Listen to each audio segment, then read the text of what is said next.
Kalaburagi police का इनकलाबी इक़दाम, रियासत में पहली बार ट्रैफिक पुलिस एहलकारों के लिए एयर कंडीशन हेलमेट तकसीम। कलबुर्गी में शदीद गर्मी की लहर और मौसम की सख्ती के पेश नज़र कलबुर्गी सिटी पुलिस की जानिब से एक इनकलाबी और फलाही कदम उठाया गया है। रियासत कर्नाटक में पहली बार ट्रैफिक ड्यूटी पर मामूर पुलिस एहलकारों को एयर कंडीशन हेलमेट फराहम किए जा रहे हैं ताकि वह अपनी ड्यूटी बेहतर अंदाज में अंजाम दे सके और गर्मी से महफूज रह सके। पुलिस कमिश्नरेट कलबुर्गी के मुताबिक इस इक़दाम के तहत इब्तदाई मरहले में दर्ज झेल अशिया तकसीम की जा रही है। 10 air condition helmet, 10 pollution control mask, 140 reflective jackets, 150 रात की ड्यूटी के लिए लाठी। ये कदम पुलिस एहलकारों की सेहत, हिफाजत और फलाह बहूदी के मकसद से उठाया गया है ताकि वो मुश्किल मौसम में भी अपनी खिदमत मुअस्सर तरीके से अंजाम दे सकें। पुलिस कमिश्नर कलबुर्गी ने कहा कि ये पहल दीगर अजला के लिए भी एक मिसाल बनेगी और उम्मीद जाहिर की कि आइंदा दिनों में मज़ीद इक़दाम किए जाएंगे ताकि फोर्स के एहलकारों को बेहतर सहूलत मुयस्सर आए। ವಿದ್ಯಾರ್ಥಿಯೊಬ್ಬರಿಗೆ ಏನು ಈ ಜಾನುವಾರು ವಿಚಾರಕ್ಕೋಸ್ಕರ ಏನು ಒಂದು ಘಟನೆ ಆಯಿತು, ಆ ಹಿನ್ನೆಲೆಯಲ್ಲಿ ವಿದ್ಯಾರ್ಥಿ ದೂರನ್ನು ನೀಡಿದ್ದಾರೆ.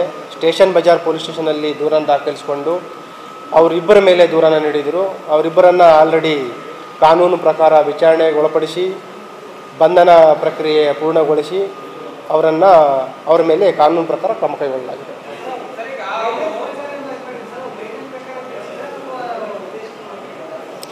ಅದರಲ್ಲಿ 2 ವರ್ಷನ್ಸ್ ಇದೆ. ಇವರೇನು ಏಜೆನ್ಸಿಗೆ ಸಿಬ್ಬಂದಿ ಏನಿದ್ರು ಅವ್ರು ಹೇಳೋ ವರ್ಷನ್ ಒಂದು ರೀತಿ ಇದೆ, ವಿದ್ಯಾರ್ಥಿ ಹೇಳೋ ವರ್ಷನ್ ಒಂದಿದೆ. ಬಟ್ ಆದರೂ ಏನದು ತೆಗೆದು ಎಂಟ್ರಿ ಮಾಡಿರುವಂಥದ್ದು ಫ್ಯಾಕ್ಟ್ ಏನಿದೆ ಅದು ನಿಜ ಇದೆ. ಆ ಹಿನ್ನೆಲೆಯಲ್ಲಿ ಪ್ರಕರಣ ದಾಖಲಿಸಿಕೊಂಡು ಅವ್ರ ಮೇಲೆ ಕಾನೂನು ಪ್ರಕಾರ ಕ್ರಮ ಕೈಗೊಳ್ಳಲಾಗಿದೆ.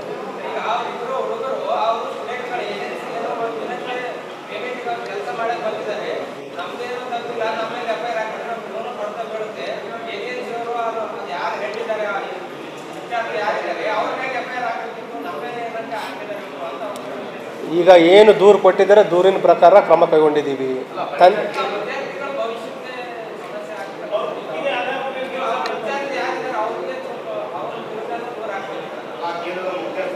ಅವ್ರೇನಾದರೂ ಅವರಿಗೆ ಆ ರೀತಿ ನಿರ್ದೇಶನ ಕೊಟ್ಟಿದ್ರಾ, ಅದ್ರ ಬಗ್ಗೆ ಏನಾದರೂ ಲೋಪ ಆಗಿದೆಯಾ, ಅದ್ರ ಬಗ್ಗೆನೂ ಕೂಡ ನಾವು ಪರಿಶೀಲನೆ ಮಾಡ್ತೀವಿ.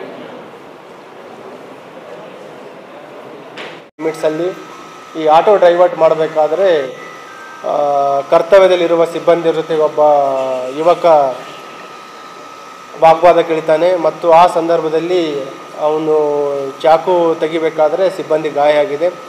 ಈ ಹಿನ್ನೆಲೆಯಲ್ಲಿ ಅಟೆಂಪ್ಟ್ ಟು ಮರ್ಡರ್ ಮತ್ತು ಕರ್ತವ್ಯಕ್ಕೆ ಅಡ್ಡಿಪಡಿಸಿದ ಹಿನ್ನೆಲೆಯಲ್ಲಿ ದೂರನ್ನು ದಾಖಲು ಮಾಡಿಕೊಂಡು ಅವನಿಗೆ ಬಂಧಿಸಿ ನ್ಯಾಯಾಂಗ ಬಂಧನಕ್ಕೆ ಒಪ್ಪಿಸಲಾಗಿದೆ. ಪ್ರೇಮ್ ಕುಮಾರ್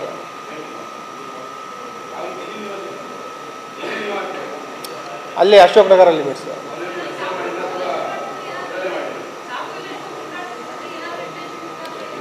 ಅದು ಹಣ್ಣು ಅದು ಕಟ್ ಮಾಡೋಂಥ ಚಾಕು ಇದೆ ಮತ್ತು ಇವನ ಮೇಲೆ ಆಲ್ರೆಡಿ ಒಂದು ಸಲ ಪ್ರಕರಣ ಆಗಿತ್ತು. ಮಾನಸಿಕ ಅಸ್ವಸ್ಥ ಅಂತ ಹೇಳಿದ್ದಾರೆ.